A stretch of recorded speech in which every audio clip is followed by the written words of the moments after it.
Matt, welcome to Elixir Friends. We're already talking, but Thank you. I feel like I got to do that. Thanks for joining me, man. So tell me, how do you have fiber optic in the middle of nowhere? Well, it's because I live in a proper socialist country where they think that it's important for everybody to get internet. I guess. Um, I wish Canada was socialist, but they have invested in putting. Yeah, there he goes. Can you hear that? Yeah, don't worry about it. I hear it, but it's in the background. I'm sure we can cancel it out. It's good background noise. It just It's sounds not like me you're farting. I promise. Yeah, it sounds like you're the reclining on an old futon. That's all. the whole of this little city, there's 10,000 people, and everybody in town at least can get fiber right to the house. Yeah, so I've got like a Wow, 2 gig connection on the Ethernet cable on my laptop. It's pretty good. nice. And you're wired, like not just your house, but your laptop. You yourself are connected. Yeah, I'm plugged it into a Cal Digit dock, and then that's got an Ethernet cable in it. Got it. And I don't know if we talked about this, but it's a small town. You said in Canada. Canada. Yeah, How do you say yeah. Canada? Canada. I Anyway, say what? Canada. How did you land there? Because you're from which part of England are you from? Right, yeah. So you pick up my accent. I'm from the northwest of England, Yeah. a little town called Kirby Lonsdale in the Lake District. It's very beautiful, but there's not a lot of work there, so I left. Oh. Like after university, I kind of left and lived in the southeast of England for a long time. I lived in a town called Brighton, which is where I met my wife. Lived in London for a long time. I know a lot of the Ruby and XP community from my time in London. So I used to go to Elrug a Yeah. lot back in those days.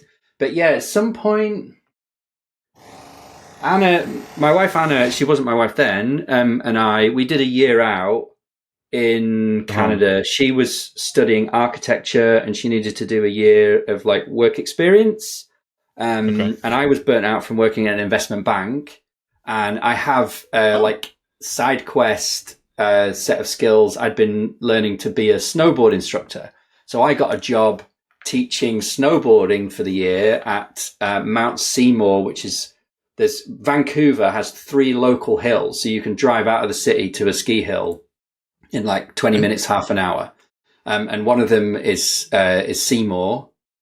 Okay. So I got a job at Seymour for the season teaching snowboarding. We lived downtown. She had a proper job in an office, so we could like live in a nice apartment. So I just kind of like had this amazing sort of winter of being a ski bum, but also living in a nice place. And Yeah. so we lived in Vancouver for the year, and we traveled around all over Canada. And we came to the Kootenays, it's called, this area.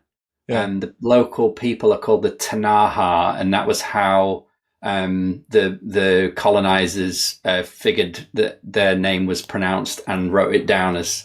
So there's a lake here called Kootenay Lake, which is really Okay. Tanaha Lake, but that's how the colonizers wrote it down. So that's what we call it.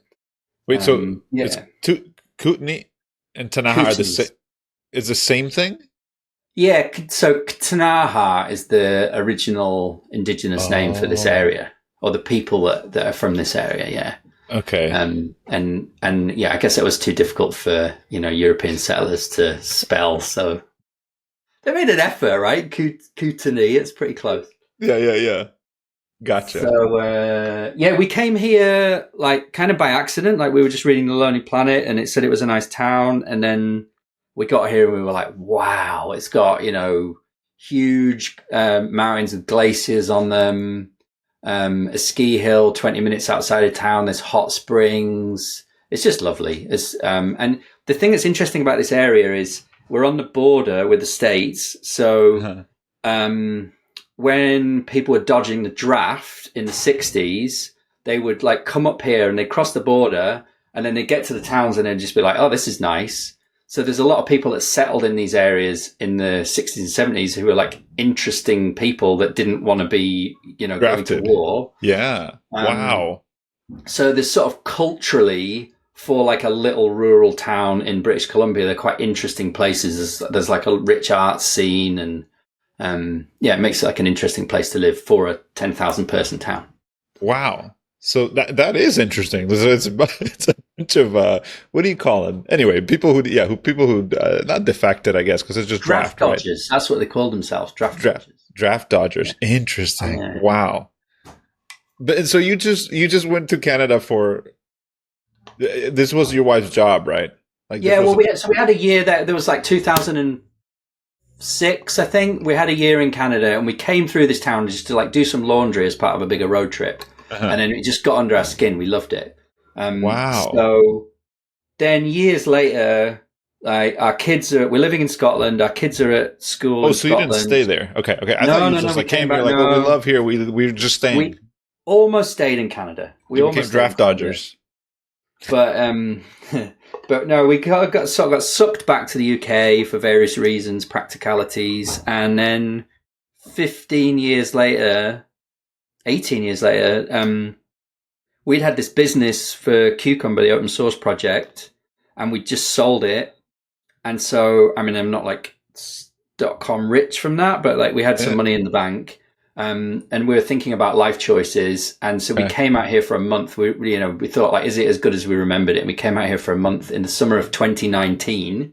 Oh, this is remember the somewhat more recent. Yeah. The before, I remember those times. Yeah. So July 2019, we pretty much spent out here, just staying in an Airbnb in town, and we spent the first week kind of going, "Where's the catch? What's wrong with this place? Why shouldn't we live here? It's just delightful." Everyone's so friendly. The weather was great. The weather is great. For some reason, I imagine all of Canada is just cold most of the time, but that's not true. Not most of the time. Winters are cold. So what I love about being here is it's proper seasons. So when it's in the winter time, we get snow everywhere. Yeah, you have Christmas time. It's snowball fights and you're a snowboarder ski bum. I think there should be a snowboarder bum term, but anyway, you were a ski bum, so you're. Well, I do more ski than snowboard now. I kind of switch codes again, but I absolutely love skiing. Well, I like ski touring, so that's where you put climbing skins on the bottom of your skis, and then you like hike up, so you can kind of go off into the middle of nowhere. You don't need there to be a ski lift or anything. And then when you get to the top of the hill, you rip the skins off the skis, and then you can. It's like cross country skiing, right? Yeah, or no? It's a bit. I guess you're going uphill, so it's like more intense. Yeah, it's different because it's like you get to ski really, really sick powder when you go ski touring. That's kind of my goal, and you get the lines to yourself because you've just gone off into the wilderness to go skiing, right? And that kind of stuff. Doing that, you can do that on a snowboard. They call it split boarding, and you have this kind of crazy transformer snowboard that like break into two, but they're shit skis. Yeah, it's very expensive, and then it's also a rubbish snowboard. So sometime around when my kids were young, I got a set of skis to try ski touring, and also so I could be like that dad that skis with a big snowplow. And I just like fell in love with skiing again, and I have more fun on my skis now than I do on my snowboard. I still do snowboard sometimes. One of my kids snowboards, so I'll go snowboarding with him. Nice. You have the total look of a snowboarder for some reason. I like snowboarding. I've never skied in my life, but I only learned to snowboard. I don't do it like frequently. It's been years since I did it, and I was definitely no instructor or ski bum, but you have the total look of a snowboarder. And I don't know why, but as soon as you said I used to snowboard or like teach snowboarding, I was like, yeah. Well, I still skateboard, Haman, believe it or not. No. Mostly my cycle. I've got this neighbor here who got me back into skating, and I have this kind of cycle at the moment where I go skateboarding a couple of times, get injured, and then have like a month not skateboarding, and then I do that again. I so many questions because I used to skateboard. What kind of skateboarding do you do? Because that's I have a good old friend of mine who I used to skateboard with in Bolivia, and he came and dropped by and visited, and he was like, we were so broke in Bolivia, and in Bolivia at the time, getting a skateboard meant like you kind of had to get it from the States. There was like one store that you could maybe get it, and it was really expensive. Anyway, the whole point, he's like, I'm an adult, I have money, he has kids and stuff. And he said like, I'm going to buy a skateboard. And so he went and bought it. And I was like, dude, how was it? Because that's something I've thought about. I'm like, I want to get a skateboard. I'm going to go do some kick flips out in the street and stuff, show my kids that I can do it, all this stuff. And then I haven't done it. And then when I asked him, he was like, man, I was like destroyed. I was so bad. I fell and injured myself and all this stuff. But you do it. Tell me, do you do? Okay. I have been through quite I would say for me, quite a deep experience with this because Brian, my neighbor, who I love dearly, he got me back into, he was like, used to skateboard. Come skateboarding with me. Yeah. And I went skateboarding and my initial thing was like trying to skate like when I was 19. Yeah. Right. So I'd be trying to do these things that my body used to be able to do. Mm-hmm. How old am I now? 49. Right. So how many, is that 30 years ago? A long time. Right. It's been a long time. And I couldn't do them. Yeah. And I would just be like, I would hurt myself. I'd get frustrated. I'd be like, this is shit. This isn't fun. I can't do all these things. And then it took me a really long time to make peace with this idea that like, what was fun about skating is trying to do something that you can't quite do and then doing it. Yeah. Right? And not trying to do something that you used to be able to do when you were 19 and definitely can't do it anymore. Yeah, that's right. So once I let go of trying to be as good at it as I was when I was 19 and just finding like, well, what can I still do? And then what can't I quite do? And then trying to do that, like find where that edge was. So, I like, do you remember? So you mentioned kickflips. I've never landed a kickflip moving. I can do them standing still. I used to be able to do them standing still when I was 19. But like, say, I remember stacking 3 skateboards. Oh, nice. You'd stack wheels, them. Right? Stacking 3 skateboards, and I could clear that with a moving ollie, right? Like, I could run at that and I could clear it. Yeah. I can't even clear a sidewalk. One on its side now. Oh, okay. And land, because I'm just scared of landing on this, like, moving thing. It's terrifying. Yeah. But, I went back to, like, I found, like, a little piece of wood that was just, like, a 2x4. I put the 2x4 flat first, so it was only 2 inches high. Can I ollie that? Took me a few goes. Right? But it's like all of that sort of feeling of progression is still fun. Oh, dude. And that's what I realized was, like, letting go of having to be as good as letting go of the expectations and just enjoying what I can do with it. Yeah. Yeah. There's something there. There's something. I should do that. Maybe getting a skateboard, but I feel like I want to play soccer again, volleyball. Like I used to play soccer just even a couple of years ago. So I do that kind of stuff, right? But it's not as demanding on your body, right? Because skateboarding, I just remember my shins were just like full of ridges, right? Completely destroyed. Any kind of kickflip, heel flips would be your heel, like it would strike the back of your leg. But the kickflips, right? My shins were constantly destroyed. Or even, I guess even ollies, right? If you pop it up, if you bail, your board kind of comes up. So, but that's interesting. Maybe I gotta do it. I don't know, man. I feel like I would break my hip or something. I don't think I'm that old that like a fall would break me like that. But that's the impression I get, that I would try to do something dumb. Break something like more serious. I definitely think there's something about like trying to stay within your limits. Yeah. I mean, I'm not gonna go like jump a set of stairs and stuff like that, right? But yeah, but it is hard though when it sounds like you used to be pretty good and trying to like rein it in. No, I wasn't that good. I mean, I skated with people who were awesome. I remember when I first came to the States. I had a really good friend who, he was just like fearless. I think that's the thing with skateboarding. He was just fearless. He would just do the craziest things. No, I would jump like, not like a lot of stairs. What would I, like 3-4 steps at most, I think is what I always jumped. Like ollie that. You got any videos? There are videos, but I don't think I own any. My friend used to have a little camera, and you go with your skateboard behind the other guy. It's like it was a lot of fun, man. That was such good times. It was a few of us in Bolivia. It was like 3 or 4 of us who would do it together. So, so this is fascinating. Am I allowed to ask you questions in this? You can. This is a conversation, man. You ask me anything. I don't know if I was just in the hot seat. But I've worked with you for most of this calendar year, and I didn't know you were from Bolivia. I'm assuming you are based on what you're saying. Yeah. Wait, you didn't know that? No, I don't know why. You just thought my name was German in the States. I assumed you were from somewhere in Europe, to be honest. Interesting. So Bolivia is Spanish speaking? Yeah. Right. Mostly. I mean, that is the primary language. The native languages there's a whole bunch, but Yeah. mostly Aymara, Quechua, Guarani, maybe. But anyway, I don't speak any of those. Most Right. people speak Spanish. Yeah, but you grew up in Bolivia, and then how old were you when you moved to the States? I moved when I was 15, so my family moved. It's a longer story. I mean, like, my parents are Bolivian. All my family is Bolivian, like grandparents and stuff like that. I suppose at some point we came from Spain, like my original last name, Velasco, and from my mom's side too, I think. Anyway, but like for generations, Bolivians, and then my parents lived in the States.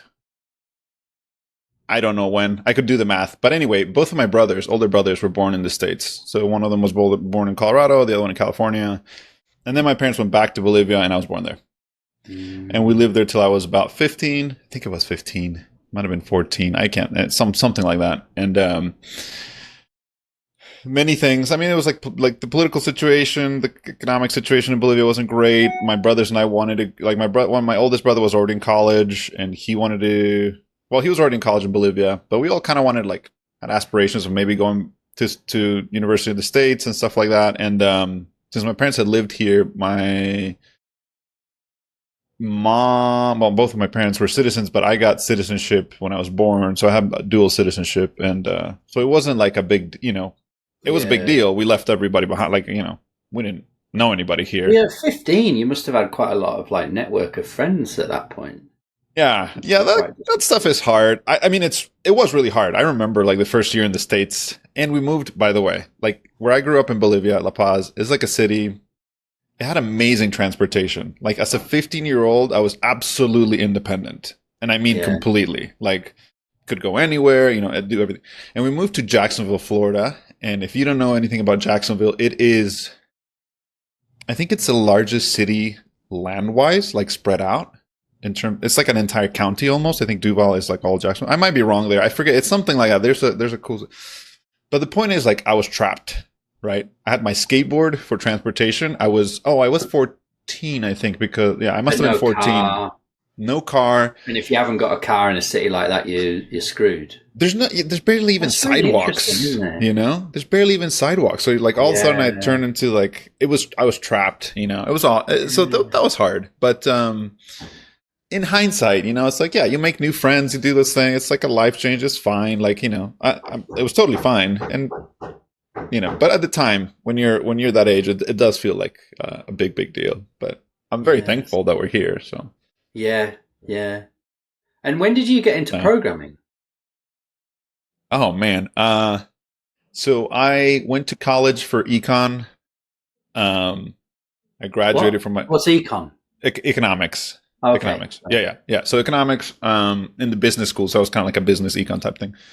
I decided to go to grad school, and that's when I moved to Boston. So I went to college at UF, which is in Gainesville, Florida. And then I went to grad school in Boston College. And that's where I met my wife, because she's an economist, but I dropped out. And I didn't know what to do, man. It was weird. It was bizarre, like not knowing. Anyway. That's not the question, but to the question, my brother is a computer engineer, my oldest brother, and I always thought it was interesting, and I always wanted to start a business. And then when you want to start a business, I was like, well, I want to have a website for something, and it was like, why is it so expensive to build these things? Like, I'm sure I could build it, and so I started learning Ruby. And I started learning Ruby, and then I decided to like, oh, there's these bootcamp style things, and they weren't. I remember it was like the first one in Boston was just opening. So I went to like the first version of a boot camp or something like that, which wasn't even very good. There was a better boot camp that was coming up that I didn't even have enough money to survive to get to that one. Anyway, I ended up going to a boot camp, and then that got me an internship at it wasn't an internship. It was like let's do a 3-month trial, see if you can even code kind of thing at a company. What year startup. Is this? 2012, 13, something like that. Yeah. Yep. And man. Then I just started programming. That was it. I'm like I loved it. I started liking it so much, right? I started with the idea to build a business or whatever, but I just really started liking it. And yeah. So my learnings. So this is one of the reasons why I want to talk to you too, is because like I learned a ton from people like Kent Beck. And I don't even remember. I wish I could remember who I could give credit to, who like introduced me to these, to like Kent Beck or it's Dave Thomas, right? Who wrote Pragmatic Programmer? Like the Pragmatic Programmer book is so good. Hunt, I think. Yeah, exactly. I mean, I know he's not in vogue anymore, but Bob Martin, I learned stuff. I read a whole bunch of clean code stuff. Yeah. Well, he didn't write most of that book. It was no way. People. Mike Feathers wrote most of Clean Code. Really? Yeah. Oh, interesting. Well, there you go. I had no idea. He's good too. He's the one from like his book is the Working with Legacy Code, right? He's well known for that one. Still got it on the front of you my still shelf. I know. You keep. There you go. Working with effectively with legacy code. Yeah. I love that book. He's a lovely man as well, Mike Feathers. You know all these people. It's incredible. But that's where like it was funny because the first year I was learning, it was like months into learning that I knew of Thoughtbot. I don't remember how. Thoughtbot, Rails consultancy. They were really into TDD. I managed to convince my then employer to send a few of us to a training. So I learned TDD through them. And then I immediately started augmenting it with other stuff like I think it was the RSpec book. So that's my BDD background I learned there. But one of the things,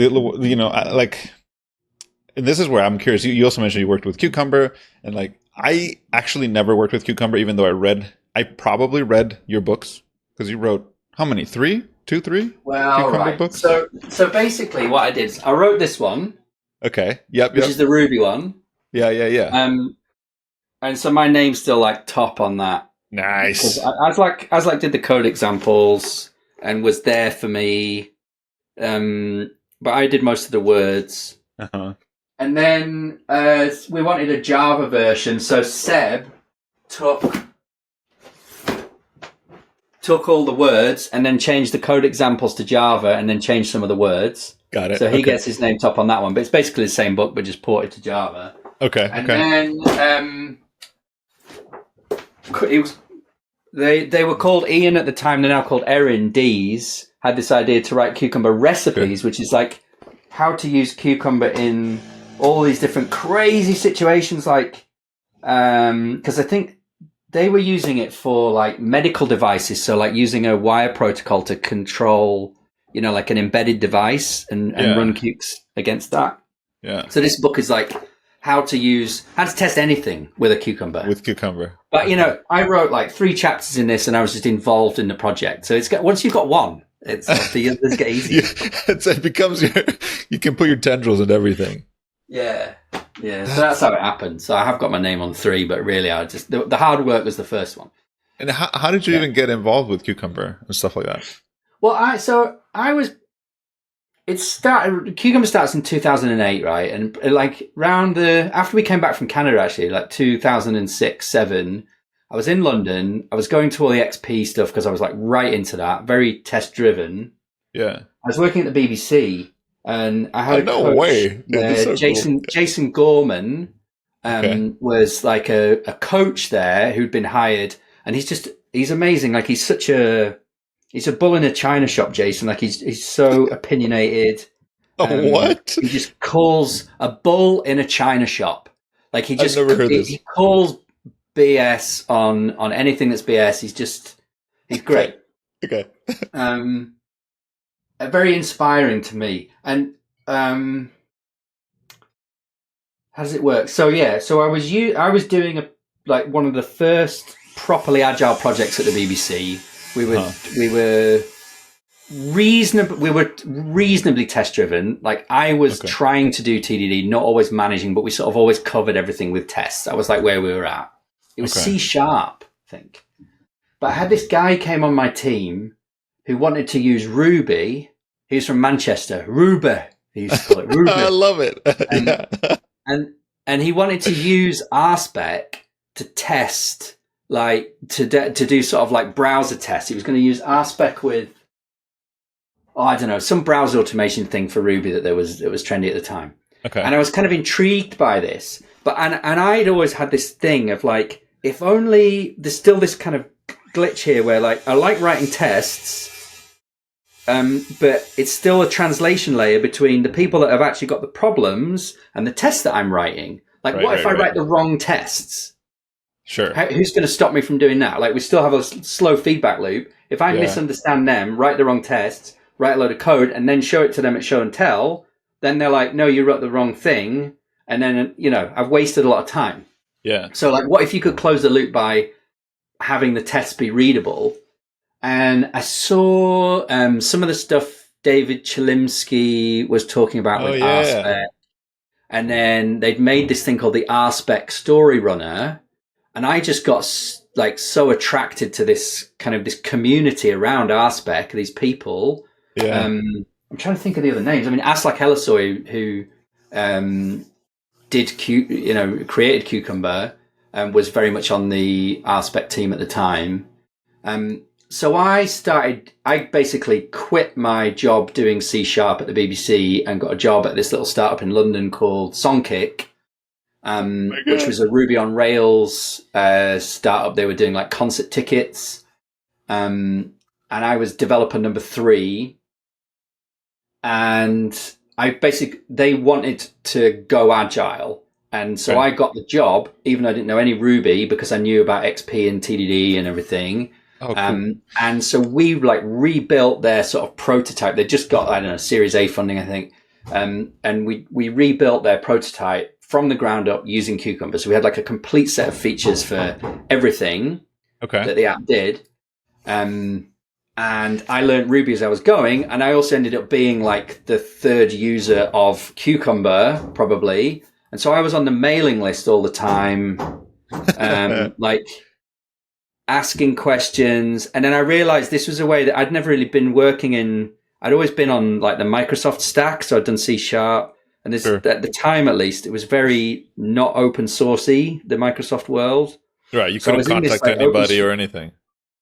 So suddenly I'm using Linux. I'm using Ruby. I'm in this world where everything's open source, and I'm like, this is wonderful. I want to contribute, but I didn't really know enough Ruby to contribute to the code base for Cucumber at the time.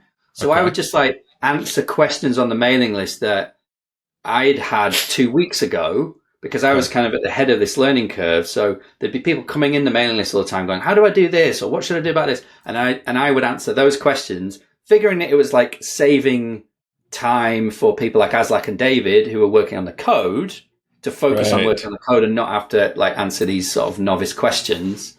But then David had written the RSpec book and they had a chapter on Cucumber in there. And he said to the publishers, there's probably a whole book in Cucumber, Yeah.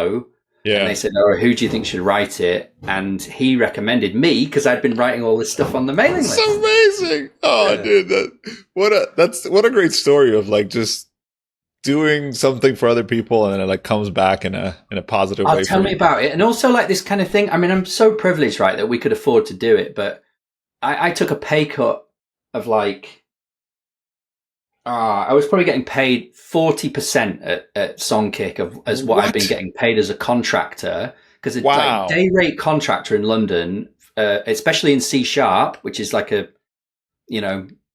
prestigious language or whatever it was at the time.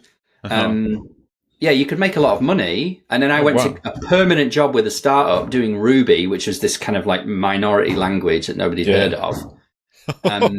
So I took a massive pay cut and it was risky, but also like we were lucky that we could afford it.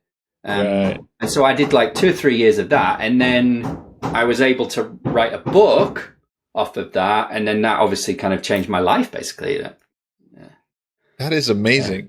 So in this startup that I forgot what it's called already, or what it was called. Songkick. I almost said Radio Kick, but I knew it was not. It's the wrong thing. Songkick. Did you have every single like user story, use case written? And is it in Gherkin, like, or in Cucumber? But like, or no, because Cucumber is slightly different, right? It's got the anyway. I'm now remembering Cucumber, but did you have it every? So this dream that you talked about, right, where the user can specify things and you run those, they're executable. Did that happen?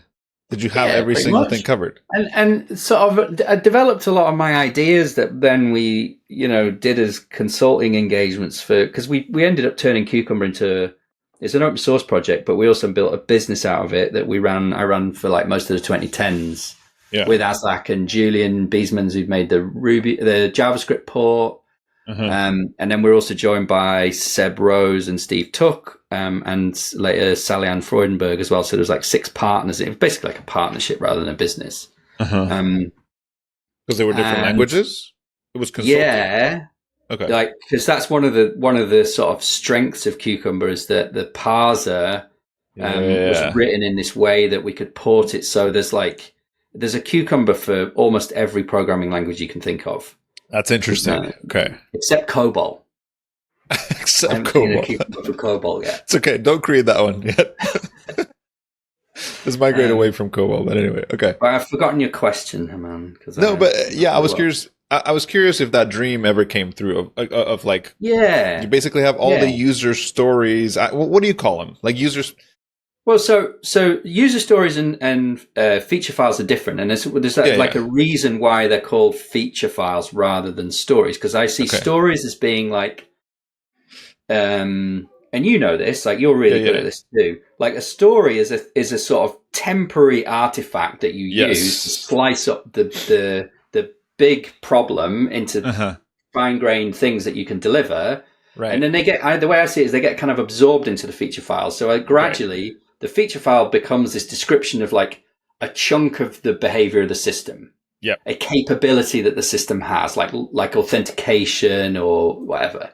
Yeah. And each of the feature files contains these scenarios, and every scenario is like a test case. It's got these 3 things, like we talk about arrange, act, assert, right? In test case in general, and Gherkin, which is this language that you express these feature files in, has these keywords given, when, and then for arrange, act, and assert. But it's the same thing. Right. So all it gives you is a way to express test cases, but you can do it in plain language. So you can, and this was the thing that we found was super powerful at Songkick was when, we had like 2 sort of domain expert stakeholders who cared about what we were about to implement but couldn't read code. What we could do is we could sit down with them and have a conversation and listen to them telling us about what we wanted the system to do next. Okay. And then we would either take the existing feature files and modify them, or we would make new ones to reflect back like, this is what I think you just told me you want the system to do. Right. And then we could show that to them. So we might spend spend a couple of hours sketching out the Gherkin description of the behavior, these scenarios. And then you could get feedback right away. Like, did I understand you correctly? Because they can read it. Right. The interesting thing. So I always love that. And I think I got this probably from your book. I don't know, or the RSpec book. I can't remember now which one's which. So I think I have the RSpec book somewhere anyway. But one of the things, you probably get pushback from, I think, developers who haven't experienced this is sort of whether it's slow to execute. There you go. Yes, exactly. I love having a shelf here. It's a delight for me. I've had all these books in boxes for months since we moved. Anyway, sorry. Yeah, no, it's good. I have one down here. Where is that? I was going to show it to you too anyway. But the speed of execution, right? Because if you're defining the whole system in terms of not the whole system. Yeah. Like I think that's a pushback from developers who haven't practiced this, who are not TDD focused or whatever, or even if you think about the testing pyramid. I don't know. How do you reckon? Like, was it really slow running to have all of those? Yeah. Or was the system not big? Yeah. And I mean, I learned a huge amount from that, right? And this isn't just Cucumber. Just generally on Rails, it's very difficult to decouple your tests from the database. Oh yeah, Cucumber or not.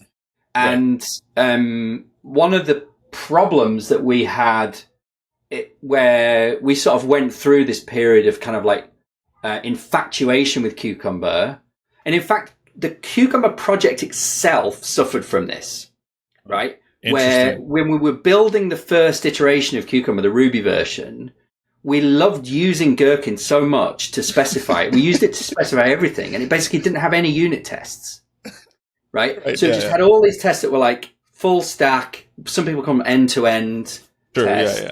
right? Integration into it. Yeah. And if you think about it, for that kind of a thing, it's like the tests for a Cucumber are like, write a file that looks like this, execute this command line, and expect to see this in standard out, right? That's basically the kinds of tests. But you can think about it's the same thing with a Rails app, where it's like, put this stuff in the database, hit this URL, expect to see this stuff on the screen. Yep. Right. And so even if you're using, rack tests, so you're not actually using a browser, Sure. You've still got all of the I/O of futzing with a database all the time. Yep. And there's this blog post on Songkick's technical blog that I don't know if it's still there, but to look for it. Yeah. we went for, I remember when it used to take 15 minutes to run the test for that Rails app, right? Uh-huh. And I thought that was pretty bad. Okay. And around about 15 minutes, what we did was we partitioned it. Yeah. And this is the days when we were running our own hosted Jenkins, right? Because he didn't have these cloud CI providers. Yeah. But we partitioned it into parallel runs to go on parallel nodes. Right. And so now the build went down to like 2 minutes. Because you've got it's distributing the tests out to like 8 nodes. Sure. It's a minute and a half or something. Wonderful. Except if you ever try and run the tests locally on your machine. You stop running them locally. You're just not running them. Yeah. So, and pretty soon, right, probably within a year, that build had gone from 15 minutes to 2.5 hours if you tried to run it serially. Yeah. Because we just brushed the problem under the carpet. That's exactly every big Rails app that I worked with. Yeah. Only in CI because it was extraordinarily long. Even partitioned, even to all the stuff. So basically, your build is always broken because of 2.5 hours of test, there's going to be one of them that's failing for some reason. And by the time you've fixed that one, somebody else has probably broken another one. So your build is like, I remember at Songkick, it was like the build was generally red. And then sort of once every like 10 days, we'd get a green build and we'd be like, hallelujah, let's ship it. Right? Or some days we'd just ship it anyway, even if the build was red, because he was like, oh, well, I know that one's just a flicker, so never mind, let's just ship it. Yeah. Oh, man. But that isn't just Cucumber's fault. And this is a thing I learned from, I'm going to wave another book at you. No, of course it's not just Cucumber's fault. It's about writing all the tests being end-to-end instead of having any unit tests, right? Where is that book? The Goose book is like my best book about software design. The Goose book. Yeah. Is it because there's a goose on the cover, or? No, it's Goose as in GOOS. Oh, I can't find it. Come on. Is that the author's name? There it is. Okay. This book is Gotcha. Yeah. Steve Freeman and Nat Price. Okay. And these are like friends of mine from the XP community in London. They were working. Steve worked, I'm sure, on the Connextra project, which is like the project that all the kind of original XP people in London worked on. I'm blanking on. Never mind. I'm blanking on someone else's name that's on that project. It's just, everybody. I love this, that you're like the original XP community. You just throw names. It was so small in those days, right? There was literally like 10 people meeting up in a pub in London. That was it. You're all British to be meeting in a pub. That book, the Goose book, like Steve Freeman came up with mock objects. That was like they were his idea. Oh, no way. Oh, interesting. Okay. And that book is all about how to design, and it goes through a worked example. It's like really complicated. Lots of like asynchronous background operations and stuff, and how to test the system like that, and how to balance having a few tests that like pick up the whole system and test it in integration, and then lots of more lower level tests. Because really the thing is about like finding that balance. It's all about how modular the system is, right? How decoupled it is. Because if you can only pick it up as one big lump integrated with the database, that is because it is basically using the big ball of mud design pattern, and you Right. cannot tease it apart from its interconnectedness with the database, Yeah. right? That's why we have that with Rails apps. And like, I fought that for years with Rails and tried to figure out ways of using different design patterns in Rails. And then I just kind of gave up because the really Rails hard. community didn't really care about that problem. And it felt like you were swimming against the tide. So the problem that we see though with like test runs taking a long time, is manifest of, and you know, where people have Cucumber tests that take a long time, it's because they're thinking about the Cucumber test as having to, we've got to specify like every last detail of the behavior in these outside in tests. And that's not true. Right. You're like, doing every permutation at that level. And it's and what you need to do is specify just enough until you feel like you've understood what the business people want you to make it do. Got it. Yeah. And then even then, sometimes you should push some of that stuff down to lower level tests. But the idea of the gherkin is it's supposed to be like this communication tool to help you to figure out together what should it do. And then also leave behind for the people of the future, you know, this is what we decided to make it do. This is what it does. And it's really nice to have that layer where it's expressed in plain English rather than... And by the way, you can use Gherkin in other languages. Like you could write your feature files in Spanish and it can understand them. Or even in Pirate. In Pirate. I feel like this was something in one of those books. But right. It's it's an executable documentation kind of thing, which is extremely nice, right? Of what the system is doing. Every so often in the heyday of Cucumber, and I think we're sort of past that now, although lots of people are still using it, it's still growing as a project. Interesting. You get these kind of backlash posts from people saying, "Oh, I hate Cucumber. You know, our test run takes forever now." And it's like, well, maybe you needed to think about your software design. Like, don't blame the tool just because you're feeling pain from using the tool. I feel like that's one of the coolest things about tests is that they're one of the fastest ways to get design feedback on like what is, you know, if your test setup is humongous, if it like things are really hard to test, all this stuff, it's because your system is really coupled, you have a lot of collaborators and all this stuff, right? And it's just like, totally. But people blame the tests instead of, you know, realizing that it's a sign pointing towards something else, you know. Yeah. And that's why I still love doing this. Is I love this kind of design aspect of code. I love like being able to get the code to a point where I can't remember where I got this heuristic from, of like the code feeling, you know, when you write like a toy problem, like you're doing a toy example for like one of your videos or something. Sure. That it should be possible to get all production code to feel the same as that. Like it should still feel like toy code. Yeah. And it's not impossible to get it there. It's just, it can be really hard sometimes to like simplify the essence out of the problem to get it expressed in that way. Like to get into that and like how the code feels to work with when it's like that. I'm just like, I don't imagine ever not wanting to do that. Yeah. It's so satisfying when you get there. It's just a delight to work with it. Yeah. I know. It's something that happens every once in a while when you create something new, right? I mean, like you can make it happen with good design and everything, but if you sometimes write a tiny new little system or something, you're like, oh, I'm like getting that quick feedback loop, all this stuff, and you can kind of follow that traditional pattern. Can I ask you of another sort of like a tangential? I think it's tangential. It's not completely separate, but something else that I was really excited when you came on board to the client I'm working with, Mechanical Orchard, I'm allowed to say, but we're not going to say what the project is. But when you came on, Luke, who mentioned you were coming, he was like, we were trying ensembling, we were trying mobbing and ensembling, and he kept telling me, just wait till Matt gets here because Matt knows, and I'm like, oh, awesome. So I'm excited. And I've had good experiences. I think you know this, right? Like I've hit like the I think I'm still learning in terms of like bigger ensembles, but 3 people, I feel like it's a really cool groove. I have had good stuff with 4 people, and like sometimes those like side quests that we like to call them. That's when that happens, that's really cool. But I think you told me you did this with Cucumber, right? With the Cucumber team or no? Yeah. Y'all did ensembling?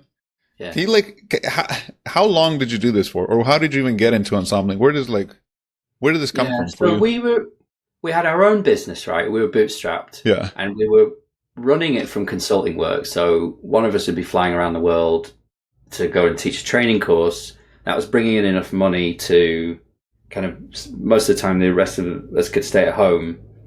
And we had this aspiration to build a sort of SaaS product for companies that were using Cucumber that was going to, like, you know, make the business more sustainable.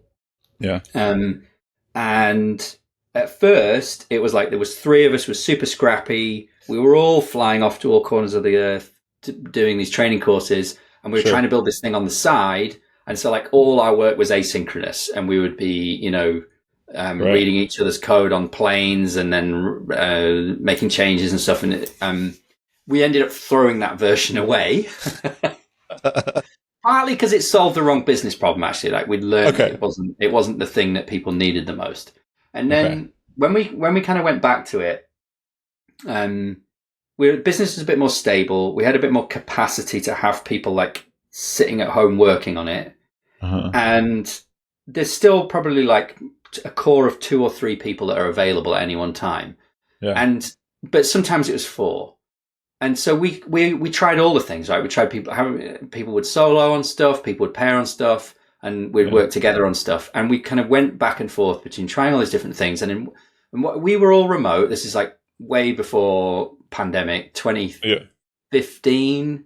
But what we used to do was, kind of, everybody's based in Europe. Like, once a quarter, we would get an Airbnb, and just everybody would come together and cook for each other. And we would have sort of like workshops of, you know, what's going well. And we just made this decision at one of these workshops that the sort of essence of success for us, like where things had worked best, was when we, like, slowed down, brought everybody along, and kind of kept everybody conscious of all of the changes that were happening. Like, the times when it went wrong was when somebody went off with an idea and that code got merged in, but, like, not everybody else really, like, understood or like cared about that code. Yeah. And then you just gradually ended up with this drift into, like, I don't really understand too much of this. It's too mysterious to me. Got it. So, we made that deliberate decision, and it was hard sometimes. Like, I remember having some really difficult conversations sometimes where people had said things in the ensemble that had been either, like, taken the wrong way, or they'd said things that were just rude, and upset people. Right. I mean, we're also trying to run a business together. Like, it was quite a stressful time sometimes. Yeah, I'm sure. Yeah.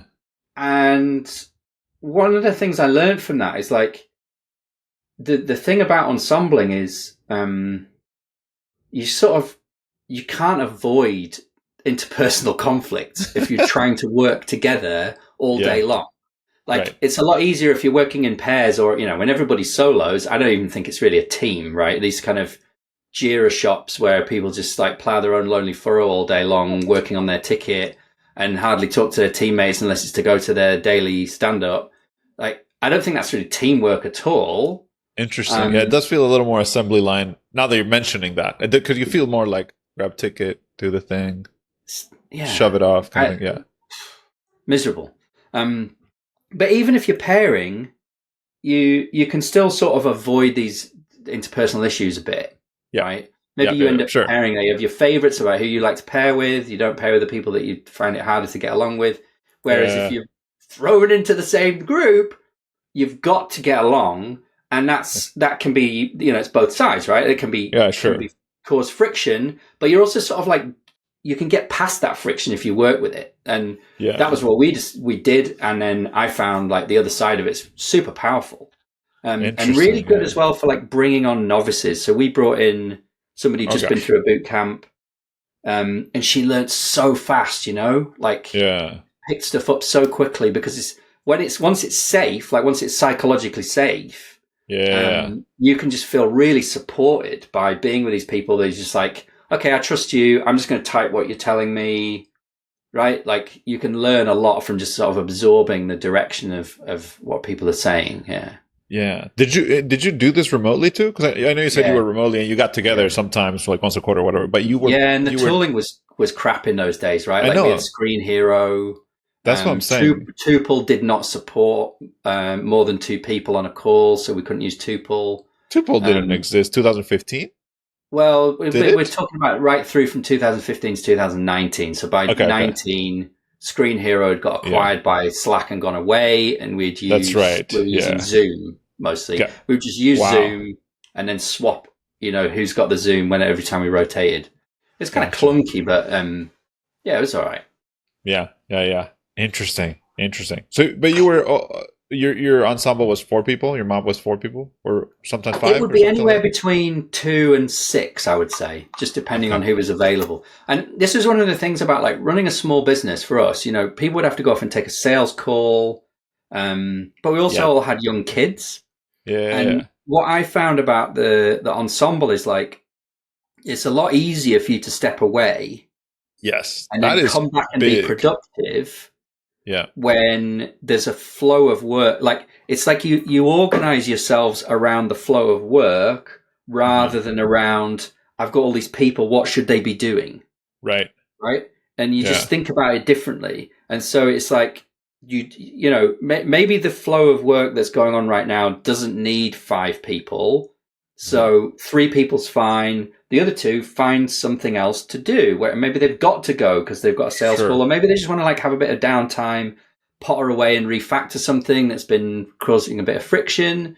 But maybe this is like, now we're doing something that's really like fundamental to the shape of where the code is going. Everybody wants to be aware of what's going on. Everybody's around. So there was always this kind of like, I think about it metaphorically, like the campfire. Like you could always come back to the mob and be like around whatever was going on that was like the hardest thing. And so we would always, and I think this is still true, like when I think about how XP works best, is like there's always one number one thing that you're working on. You can always like say this is the hardest thing the team's got to do. And then, and when I think about our team, we actually probably kind of run like 3 ensembles at a time. Like we're kind of running 3 tracks that are all equally hard, just different kinds of hard problem. And I think that's totally valid. Sure. When you say you brought someone into the main thread, right, or whatever, say you were 3 and then 2 people were out, were you pulling people in, or were people no, I mean, I think like, unless maybe if you're like, oh shit, we've hit this bit and I don't understand it, and none of us here understand it, we really need Aslak to come and explain what he was doing here. We can maybe interrupt that person, but generally, the way I think about ensembling is it's invitational. So if you want to be there, you go. And if you, for whatever reason, don't want to be there, whether it's because you're like overwhelmed, you can't think, or your kid is puking up and you need to go, or that's what we call a real emergency. Like there's various reasons why you wouldn't want to be there. So it's always about like being there when your energy is right for it, and then you can be present. Yeah.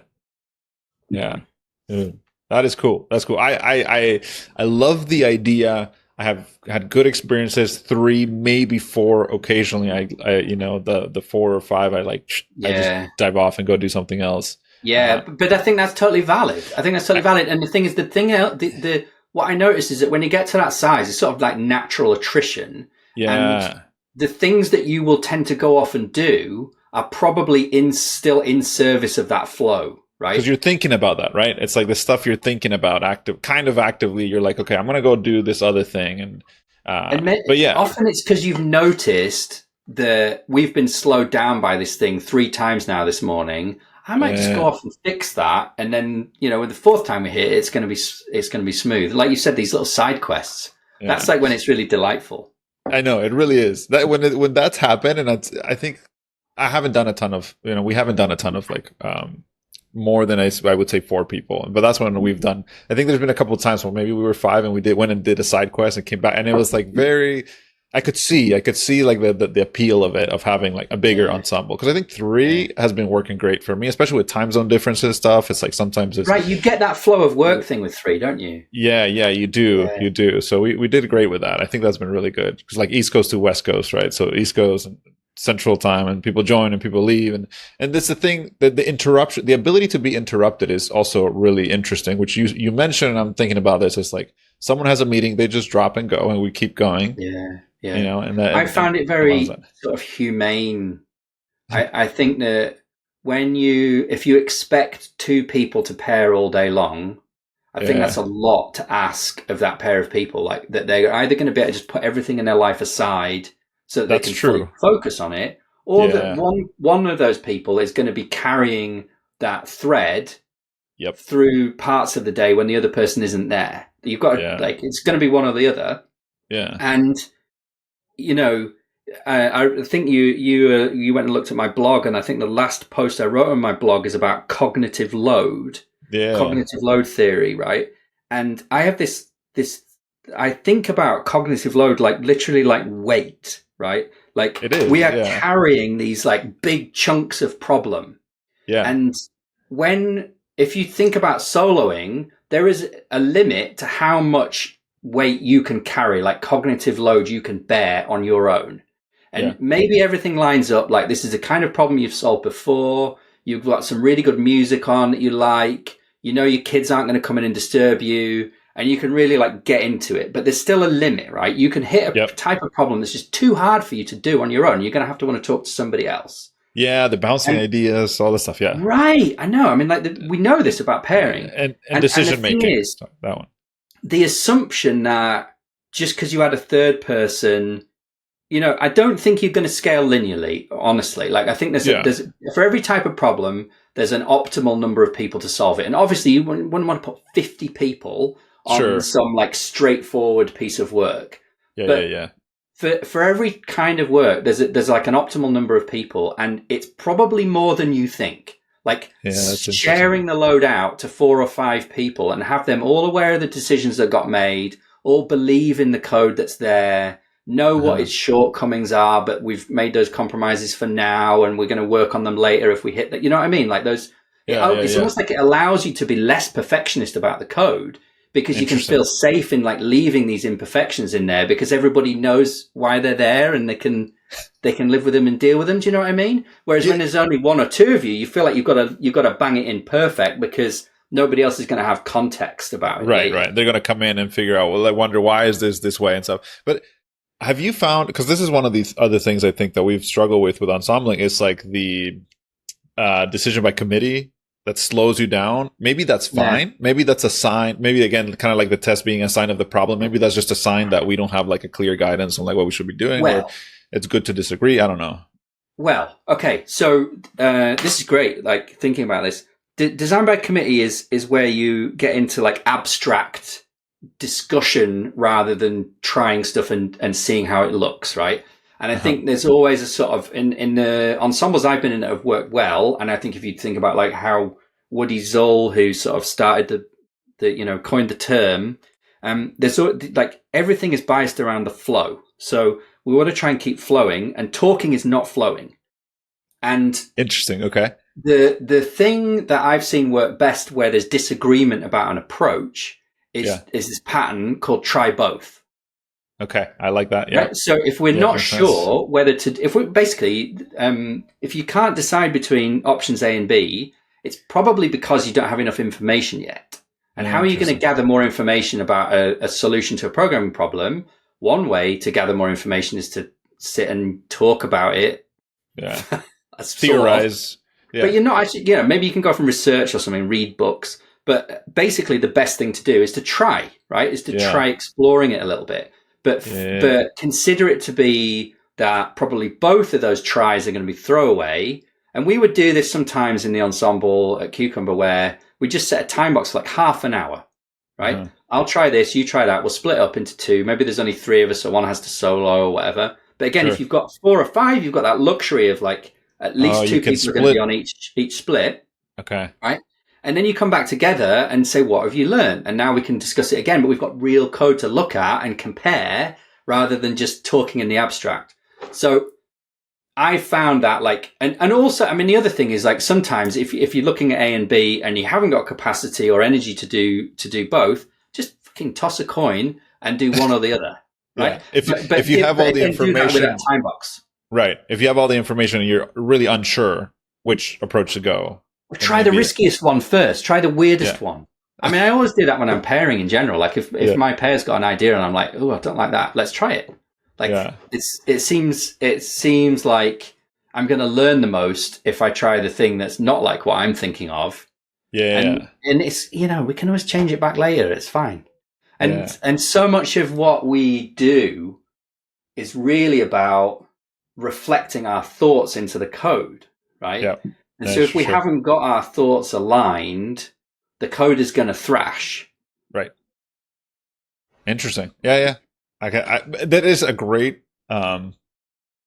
approach for that problem, because I think that's something we've run into, quite frankly. Like there was also like churn anyway, but I think that is like having that in the back of your head of like, oh, this is why it's helpful to learn like how should you do ensembling, like that flow being the key thing. And then if you're talking, you're not flowing, like that's even a good thing to know, because if you don't know that, you just think that part of ensembling is like discussing how should we go about solving problems, but maybe it's like let's split and do try both. Yeah, and the explicit roles in the ensemble are really important as well. Yeah. I think I shared some posts about this the other week, but like, you know, the obvious ones is that you've got somebody that's typing and you've got somebody that's like navigating. But there are a lot of other roles that you can take within that group as well, where you're like watching the dynamic or taking notes. But it is significant that the navigator is in charge and that everybody else respects that. And that's so interesting, because that's not how we were doing it. Even if they disagree, right? Until the tests are green. This has been my experience. It's like, basically my rule is no heckling on red. So all you can do until we get, unless it's like obvious that we're not going to get there, right? We've been trying to do this for 15 minutes. We still can't get this test to pass. Well, let's think out of the box and do so. I have a suggestion, but like respecting the role of the navigator and letting them have a vision and letting them try and do it and supporting them with like, I can see a typo there, or, you know, but trying to help them to get there. And then once we get to green, then we can have a discussion about like, where are we going? I can see this refactoring that we could do. Maybe, you know, what's the next test we're going to write? Like you can talk about the direction then and talk about, gather input. But that's sort of like being, that TDD cycle is such an important part of the thing, I think, of this sort of vibe. Yeah, because you need that. How long were your, like, how quickly do you switch roles? Navigator, driver, all that stuff.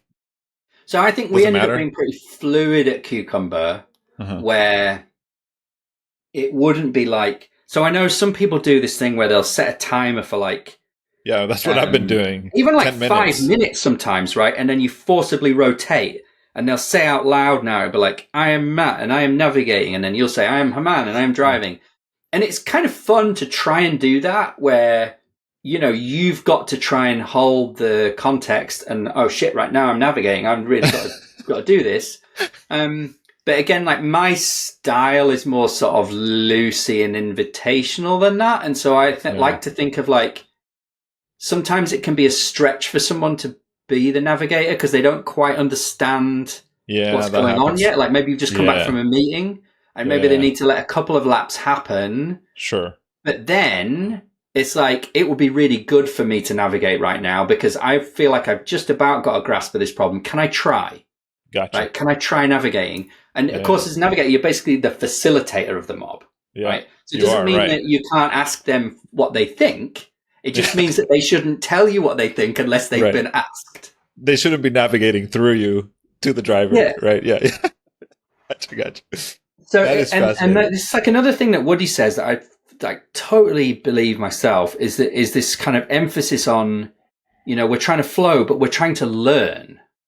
So how do we maximize learning? We maximize learning by like the person who has the clearest vision for what to do communicates that vision through as many of the other people on the team as possible. So it should go, like ideally, this sort of strong style, the person that's typing is the person who like just came back off a meeting. They've got no idea what's going on whatsoever, but they can just jump in and start doing what they're told and they'll start to absorb what's going on. And the same goes with the navigation role. Like if there's somebody in the room who's got a really clear vision and they're just sort of dictating it, it can be boring for the other people in between them and the typist. But what if you find the person who like thinks they just about get the vision? Can they try and lead it with the guidance of the other person? You know, it makes sense. I feel like you need a training. Like I feel like people should get a training. We should get a training because it's so helpful to understand even that, because you realize, I think the problem is like, okay, we're going to do ensembling, and then the person who has the keyboard is driver navigator, and everybody else is just kind of throwing suggestions and like getting lost, right? So it's like it just doesn't work that way, and it makes sense the way you're telling it. Like I can see it working because you have different roles. The fact that there's different roles, and because you're in a different role, you're behaving differently. Even the person like, I don't know what you call it, the strong something. Like if you're the person with the most knowledge, maybe you're not even the navigator, right? But you're like sort of letting the person who's almost there navigate the person who knows the least driver, and then you can kind of maybe suggestions or something. Like I could see that there would be a role there. I don't know what the other people do if you have more, but that's really interesting. I like that. Yeah. You should do training. It would be nice. Well, yeah. I mean, I would be happy to. The problem for me is that a lot of this is like unconscious competence. Yeah. Like we learned this together at Cucumber, but I've never tried to teach it to anybody. So you're asking me these questions, I'm like, yeah, this is kind of a pattern. Yeah. You know what I mean? Reflecting on it, no, I get it. Yeah. It's intuitive to you. It's just sort of like what you've done. Well, it's something that we learned together, but I've not really thought about it very hard. Matt, but this is awesome. Have to do that. Thank you, man. Thank you. I got to run and get my kiddos, but thanks so much for joining me, chatting. I can't believe you didn't know I was from Bolivia, but at least we know a little bit more about each other. I know you were a snowboarder, now a skier, and you skateboard. I didn't know you could do kickflips. I want to see a video.